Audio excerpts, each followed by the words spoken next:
Hey guys, Spirit of the Law here with another Civilization overview. Today we're going to be doing everyone's favorite doomsday prophets, the Mayans. Now, as you may have heard, they are pretty well regarded as being one of the strongest civilizations in the game, and we're going to look at the reasons for that in this video. They were a very highly requested civilization, but so were the Incas, and that tempted me for a moment to put the two together, maybe even with the Aztecs in there, and make a Mesoamerican Civ overview. But I decided against doing that because they really are three different civilizations with three very different tech trees, and they have to be looked at individually. So with that, let's take a look.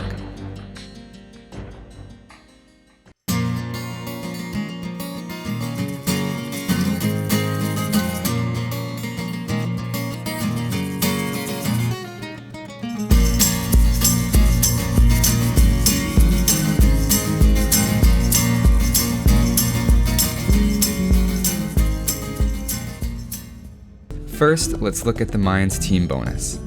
It's a rare slip up, but actually Age of Empires messes up a little bit and their minus 50% wall cost is actually minus 40%. That's because the walls go from 5 stone to 3, and even if you make a long line of them, it still counts 3 stone for each of those. This used to be one of my favorite team bonuses when I started playing, and I'd always get a Mayan AI teammate against the computer in my early Age of Empires days back when Pluto was a planet and Roy Halladay pitched for the Toronto Blue Jays. Ah, the good old days. Remember back in the day? Yeah, that's enough of that. Of course, I've become a little bit less intense about building walls in my old age, and I'm not quite as enamored with the bonus as I was, but it's still interesting, and it helps your team wall up on open maps. I'm a little confused as to why the Mayans specifically got the bonus, as I didn't realize they built a whole lot of walls, but it's Age of Empires after all, and we have to pick our battles about this sort of thing. Moving on to the Mayan Civ bonuses. They start with an extra villager, but minus 50 food. Fair trade? Well, not if you believe my video that villagers are worth more in the Dark Age. One balance in the game is that you start population blocked, and can't make another villager until you put down a house. This means it only makes sense to begin the game with loom, while other civilizations are technically making their first villager. That means that when your loom finishes, other civilizations will have 4 villagers and so will you. That doesn't mean you lose the advantage though, since you'll be back to 1 ahead of them once they research loom. Assuming all things equal, you'll actually keep that 1 villager advantage until you stop constant production, so it can add up to a noticeable advantage. That means you can advance a little bit faster or go up with an extra villager at the same time. With loom right away, you're also less likely to die to a boar or get a villager picked off by an early scout, which can make your starts more consistent. Being 1 villager ahead of your opponent also adds up fast, and 5 minutes in-game of chopping can get you approximately 200 wood. It's a cool eco boost. The next bonus is that their resources last 20% longer, which is fantastic, but a lot of people don't know what this means at first. Basically, you have a bonus 800 gold block for every 5 gold squares that you have. You just can't see it. Obviously, you still have to mine it, but it means you can get one location safe with towers, walls, etc., and exploit it for longer. As your villager collects, their amount goes up at a rate indistinguishable from the normal collection rate, but the resource you're collecting from goes down 20% slower. So you collect 10 resources, and if you check back, only 8 are missing. It feels like it's breaking the law of conservation of mass somehow, and it's a bit confusing to wrap your head around at first. Everybody gets a little shock when they finally realize what's going on, and it's pretty cool. This is a great bonus because it helps you out at every age. In the Dark Age, you get more out of the sheep and boar, which are obviously faster food sources, and can offset a bad start, say if you're missing a sheep or a boar for any reason, because your sheep functionally have more food than usual.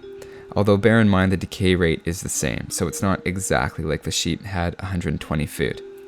Trees functionally do have 120 wood in them for Mayans instead of 100, so you have to refresh your lumber camps less often, and we all know from my earlier video how important that is. In that video I concluded that when the wood line is about 4 tiles away from the lumber camp, you should build a new one. If you're getting more wood from the trees, then it's going to take you longer to reach that point. As well, your gold and stone piles last longer, so you spend less time moving villagers between them, and you get more in the end for the mines that you have.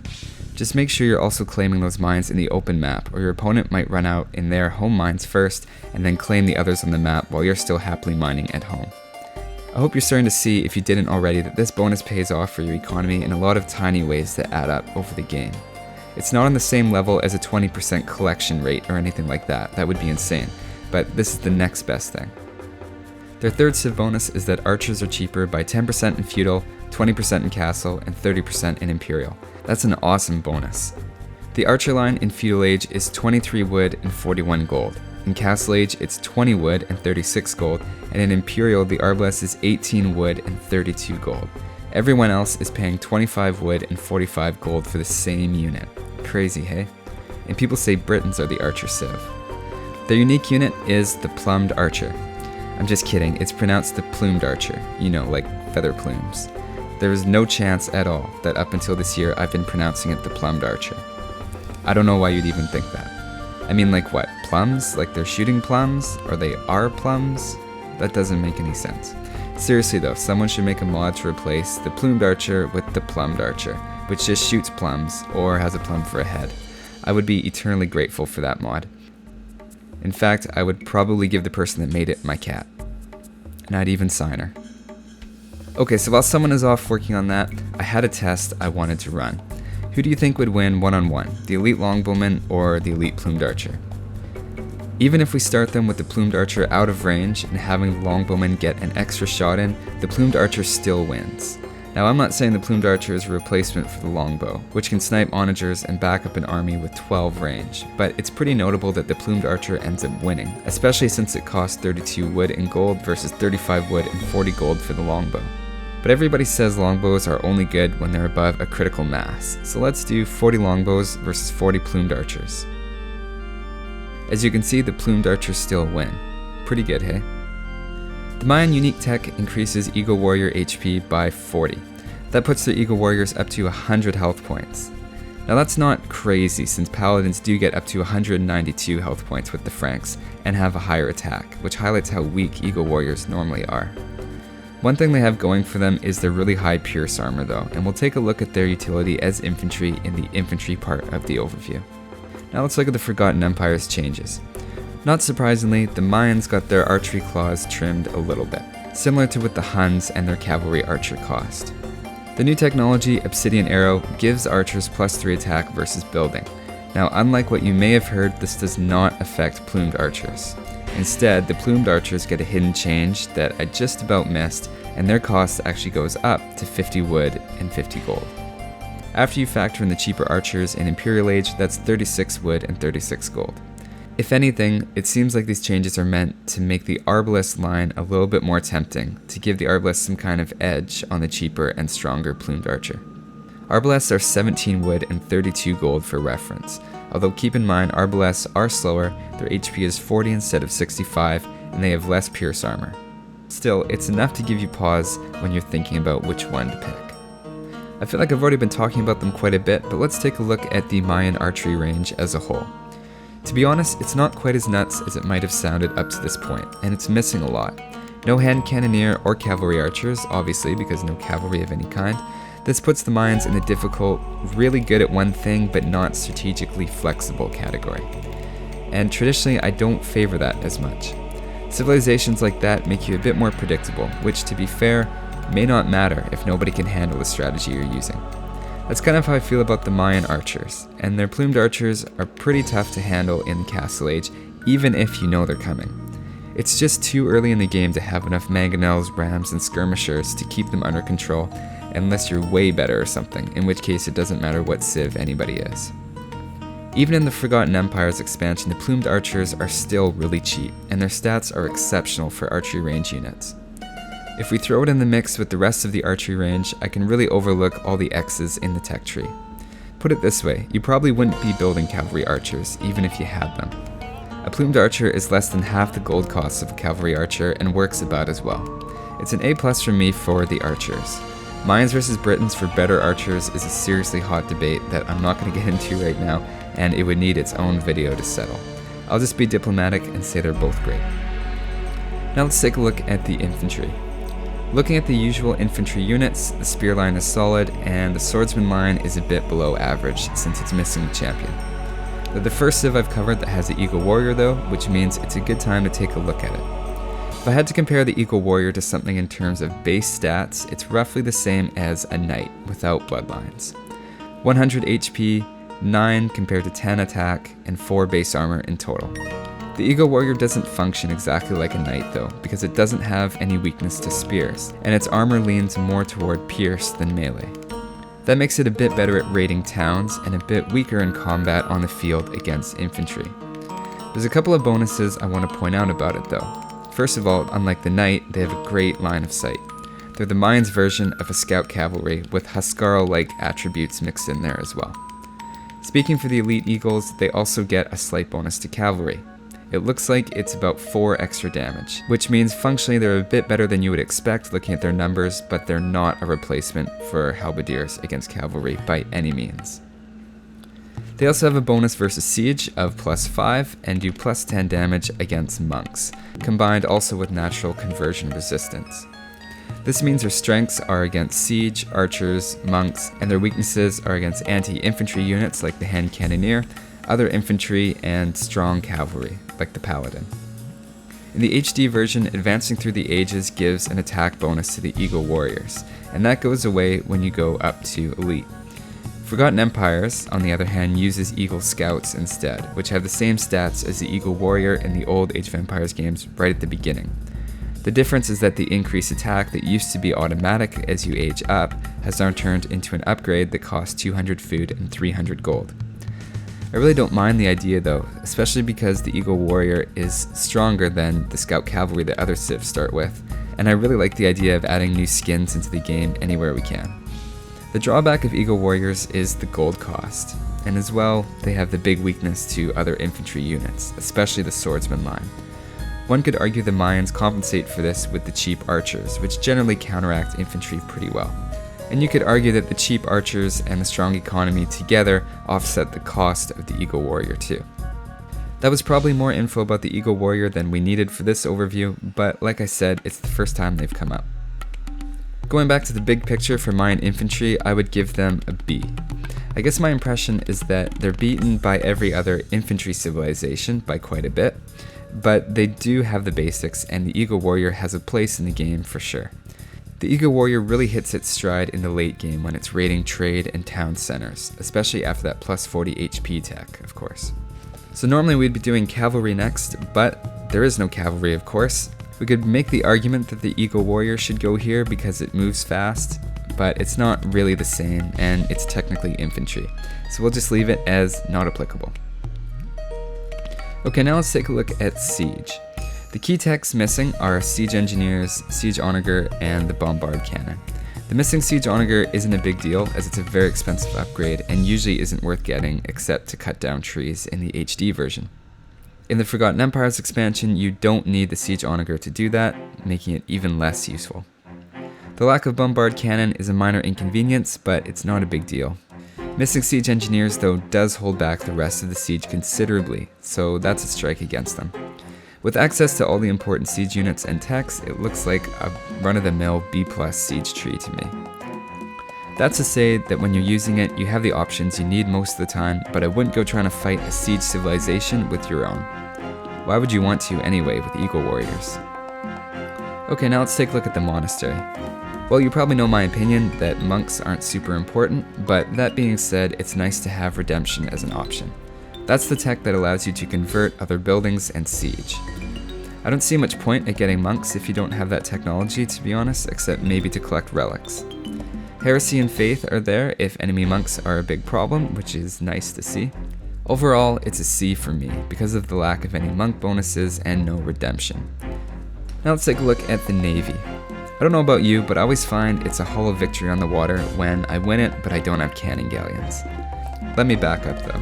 Mayans win the water fairly easily against a lot of other civs, with a totally open tech tree and good economy. Like the Huns, they're one of those civs that's good at getting onto the water at the start with a strong eco, and they can defend their fishing ships. Unlike the Huns though, in the late game the Mayans can actually keep kicking other civilizations off the water, maybe even the Japanese. The problem is, even if you win the water as the Mayans, you don't have the cannon galleon, so you can't bombard the shore. A castle on the coast halts your navy dead in the water. You're ultimately forced to land your units, which usually doesn't go well unless it's a sneak attack, so congratulations on winning the water. Prepare for a boring 3-hour game on an islands map. Given the early game strength and late game fizzle, I'd still give them an A- on water, because they can beat a lot of other civilizations on the water. But I have to give it a big asterisk saying, don't pick the Mayans on a 1 vs 1 water map. There's no point in controlling the water if you're just going to try to sneak land units anyway. Now let's take a look at defenses. The Mayan University isn't too shabby. They don't have the Bombard Tower, of course, but it's pretty rare to see online anyway. Cheap archers count a bit towards defense as well, I think. Their buildings have architecture research, heated shot, and the all-important bracer. Sorry to rub it in, Persian fans. I think the Mayans feel like a solid A- to me on defenses. They're a long ways back of the Byzantines, but you should have no problem staying on the defensive for the early game and coming out of it as a powerhouse. There's a few more points I want to make about the Mayan economy as well. First, the 20% more resources makes them way more consistent in the early game, and if you combine that with cheap archers, they get the seemingly unbalanced combo of more resources in and fewer going out. One drawback of their 20% eco bonus is that it actually makes their farms worse in a weird sort of way. Basically, they pick up 1.2 units of resource every time it goes down 1, so their gathering rates had to be brought down in order to balance that out. This isn't really detectable in any way except on farms, where it's generally accepted that they're around 3 to 5% slower at gathering from farms than other civs once you factor in all the walking around on the farm.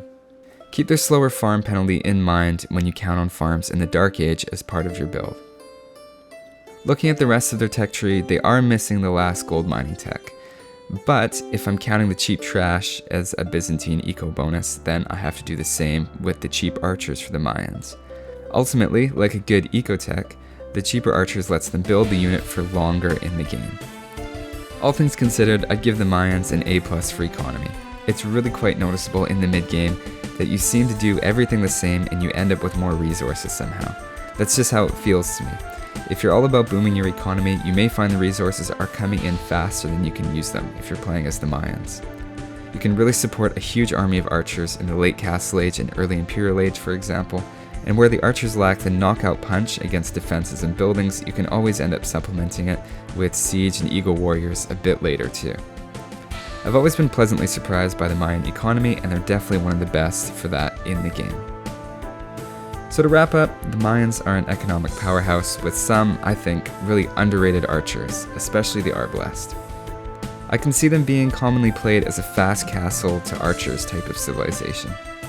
I can see some comparisons with the Byzantines and that they conserve resources really well, but unlike the Byzantines, I think they're a little bit better at raiding, in my opinion. That being said, the Mayans don't have the Byzantine flexibility, and I find it's pretty hopeless against anti-archer civs like the Goths and Huns. They just don't have an ideal response to cavalry or infantry with high pierce armor, and champions with skirmishers or scorpions is a combo that I have a really hard time countering with the Mayans, except to go with a ton of onagers, which isn't really what the Mayans do best. What I like about the Mayans, besides the economy, is that it feels like, in terms of military, they have something above average that they can do at every point in the game, so you never really feel out of it. I hope you guys found that useful, and if nothing else, it'll give you some ideas about how to play against them or what to do if you land them on random. So thanks guys for watching. It's looking like the Indians or the Franks are up next, with the Incans, Vikings, and the Saracens also pretty highly requested in there. I don't know exactly who it's going to be yet, but stay tuned for that. I've also had an interesting idea brought up that I should do how many villagers on each resource in order to maintain constant production of different units. I think one just on feudal age units is probably a big video in itself, so maybe we'll start with that one. Anyway guys, that's all for now. I'll see you next time.